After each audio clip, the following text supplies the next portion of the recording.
Dhëmë të rinj nga laboratori ardhmja pa mbushje dentare. Një arritje revolucionare në shkencën e mjekësisë, studiuesit nga King College London dhe Imperial College ka arritur për të parë struktura të dhëmbëve njerëzor në laborator. Ata përdorën një biomaterial të krijuar enkas për të imituar mjedisin embrional ku dhëmbët formohen natyrshëm. Fal kësaj metode qelizat burimore dentare arritën të komunikonin dhe të fillonin formimin e dhëmbëve të vërtet.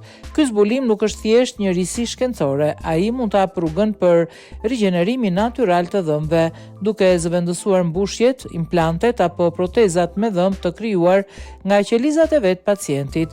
Dhëmbët e rritur në këtë mënyrë do të përshtateshin më mirë me gojën, do të shmangnin komplikimet dhe nuk do të refuzoheshin nga organizmi.